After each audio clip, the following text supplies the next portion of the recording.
రాష్ట్ర చరిత్రలో మీ బిడ్డ అధికారంలోకి రాక మునుపు వరకు కూడా రాష్ట్రంలో ఉన్న మెడికల్ కాలేజీలు ఎన్ని అనంటే 11. ఈ 59 నెలల్లో మీ బిడ్డ కడతా ఉన్న మెడికల్ కాలేజీలు ఎన్నో తెలుసా? ఏకంగా మరో 17 కడతా ఉన్నాడు మీ బిడ్డ. మరి అడుగుతా ఉన్నా నేను, మరి ఇది అభివృద్ధి కాదా అని అడుగుతా ఉన్నా. మీ బిడ్డ అధికారంలోకి రాక మునుపు వరకు మన రాష్ట్రంలో ఉన్న జిల్లాలు ఎన్ని అనంటే 13. మీ బిడ్డ అధికారంలోకి వచ్చిన తర్వాత ఈ 59 నెలల కాలంలోనే ఏకంగా 26 జిల్లాలకు మీ బిడ్డ దాన్ని మార్చాడు. 13 జిల్లాల్లో 13 కలెక్టర్లు 13 ఎస్పీలు ఉన్న చోట ఈ రోజు 26 జిల్లాల్లో 26 కలెక్టర్లు 26 ఎస్పీలు ఈ రోజు ప్రజలకు మరింత దగ్గరయ్యాడు. మరింత అనుకూలంగా ప్రజలకు మంచి చేస్తా ఉన్నారు.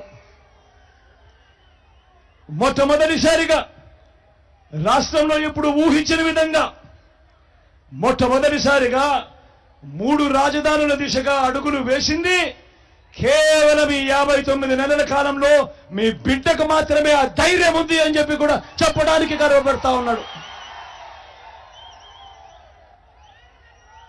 మొట్టమొదటిసారిగా విశాఖను ఎగ్జిక్యూటివ్ రాజధానిగా చేయటమే కాక రేపు జూన్ 4వ తారీఖున దేవుడు ఆశీస్సులతో ప్రజలందరి చల్లని దీవెనలతో మీ బిడ్డ ప్రమాణ స్వీకారం చేసేది, ఆ తర్వాత పాలన కొనసాగించేది విశాఖపట్నం నుంచే అని కూడా చెప్పడానికి గర్వపడతా ఉన్నా. చరిత్రలో ఎప్పుడు జరగని విధంగా రాష్ట్రం మొత్తం మీద దశాబ్దాలుగా మన దగ్గర 4 లొకేషన్లో 6 సీపోర్ట్లుంటే ఈ 59 నెలల కాలంలోనే మీ బిడ్డ కడతా ఉన్నది మరో 4 సీపోర్ట్లు కడతా ఉన్నాడు మీ బిడ్డ. ఇదే ఉత్తరాంధ్రలోనే మూలపేటలో 4,400 కోట్ల రూపాయలతో శ్రీకాకుళం జిల్లాలో మొట్టమొదటిసారిగా వేగంగా అడుగులు వేస్తూ ఈరోజు సీపోర్ట్ కనిపిస్తా ఉంది. అక్కడే మొట్టమొదటిసారిగా కొత్తగా మరో 10 ఫిషింగ్ హార్బర్లు నిర్మాణంలో ఉన్నాయి. మరో 6 ఫిష్ ల్యాండింగ్ సెంటర్లు ఈరోజు అందుబాటులోకి వస్తా ఉన్నాయి. నేను అడుగుతా ఉన్నా, మరి రాష్ట్రం ఏర్పడినప్పటి నుంచి రాష్ట్రంలో 4 లొకేషన్లలో 6 సీపోర్ట్లుంటే మీ బిడ్డ ఈ 59 నెలల్లో కడతా ఉన్నది మరో 4 సీపోర్ట్లు కడతా ఉన్నాడంటే ఇది కాదా అభివృద్ధి అని అడుగుతా ఉన్నాడు మీ బిడ్డ. చరిత్రలో ఎప్పుడు చూడని విధంగా గ్రామ స్వరాజ్యానికి అర్థం తెచ్చాడు మీ బిడ్డ. మొట్టమొదటిసారిగా గ్రామ సచివాలయాలు ఏకంగా 15,000 గ్రామ సచివాలయాలు ఈరోజు కనిపిస్తా ఉన్నాయి. ఏకంగా ఈరోజు 11,000 విలేజ్ అండ్ వార్డు క్లినిక్లు కనిపిస్తా ఉన్నాయి. ఏకంగా ఈరోజు 11,000 ఆర్బీకేలు ఈరోజు కనిపిస్తా ఉన్నాయి.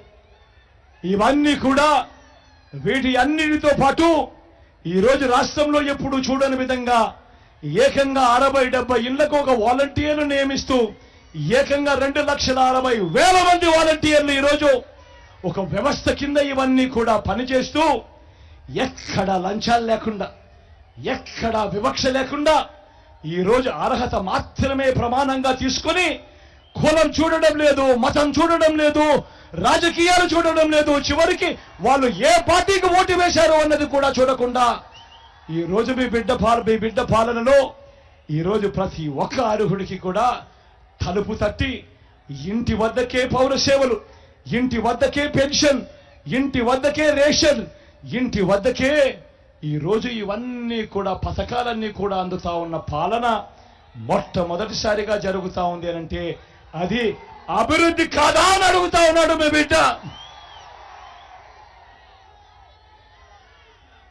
ఉద్దానం సమస్య మనమే చూస్తా ఉన్నాం. ఉత్తరాంధ్రలో మనం అందరికీ కూడా తెలిసిన విషయమే.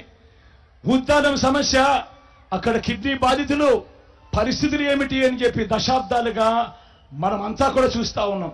నేను అడుగుతా ఉన్నా, మీ బిడ్డ రానంత వరకు ఉద్దానం సమస్యను ఎవరైనా పట్టించుకున్నారా అని అడుగుతా ఉన్నాడు మీ బిడ్డ.